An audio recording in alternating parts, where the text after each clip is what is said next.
What's up everyone? In this video we are going to do a deep dive into one interesting project that is happening in Nigeria right now. So Nigeria as a country is constructing a brand new bridge called the Fourth Mainland Bridge in Lagos City. That's one of the mega cities in Nigeria, and the bridge is estimated to cost $2 billion. The interesting thing is that it's being built right next to a $1 billion bridge called the Third Mainland Bridge.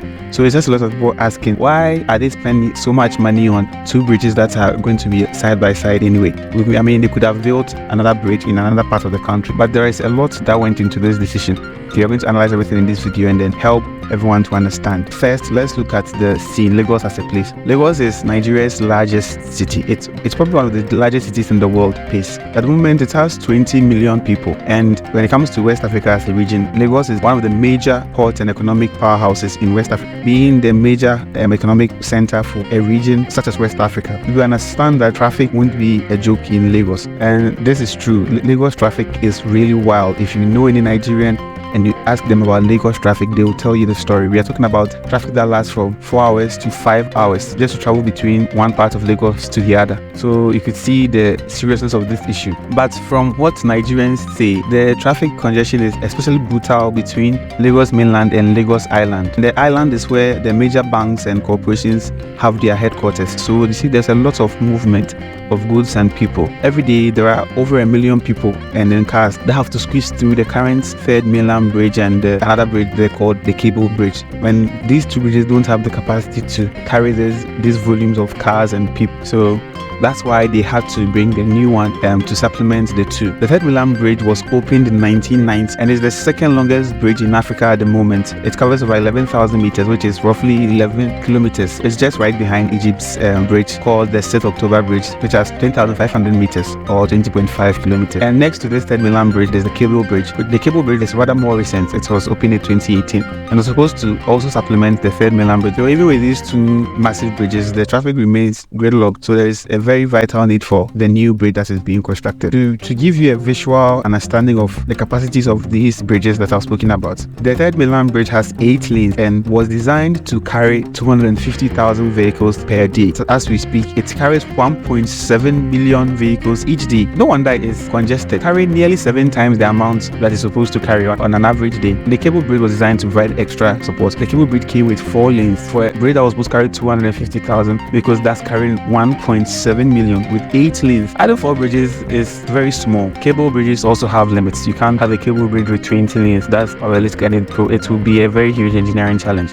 Though that's been said, you can see that as long as Lagos continues to grow exponentially, congestion will always get worse. So the city is constructing this new bridge to help ease the pressure. So the bridge is going to be 7.5 miles long and it's expected to open in 2025. That's about 2 years from now. Now that we have the background to why they decided to construct this bridge, it's natural for you to be asking, why not just expand the capacity of the 2 existing bridges by adding more lanes? Well, the reality is that the Third Mainland and the Cable bridges, they simply can't expand enough. That's the dilemma now. They can't expand so much without needing very serious reconstruction, and there's no room to add any significant number of lanes that can greatly reduce the pressure on either of them without creating disruption, because traffic is heavy, and for those expansion works to successfully be undertaken, safety is a priority. So they will have to maybe block sections of the road so that vehicles and people are far from construction areas. That will even worsen the case. It's safer and less expensive to construct a bridge than to expand such a choke bridge. The Fourth Mainland Bridge is going to add roughly 50% more capacity of the existing bridges, so 50% of the 1.7 million, and it will bring 6 new lanes of traffic between the mainland and the island. How is this going to benefit Nigeria? I mean, this is obvious. Reducing this congestion will provide massive economic benefits for Nigeria long term, because Lagos alone as a city accounts for about 60% of Nigeria's GDP, and I've already said Lagos is a major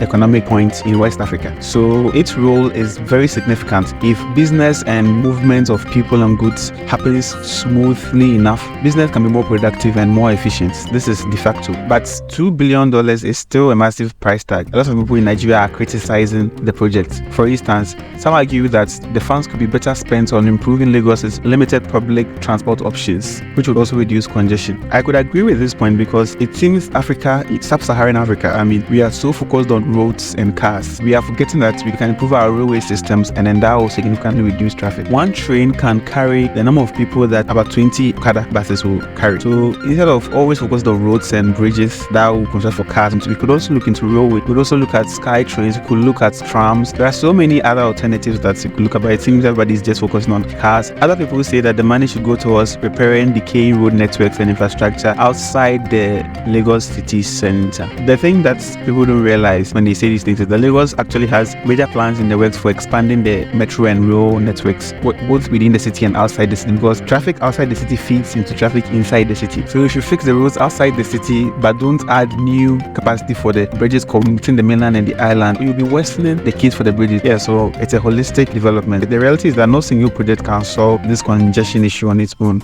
Of course, time will tell whether the bridges deliver on those ambitions or fall short. So after all that I've said, all that we've learned so far, what do you think? I want to know what you think. Is this new mega bridge a strategic investment, or are they just wasting money? Share your thoughts in the comments, and don't forget to like, subscribe to get more videos like this. Thank you for watching.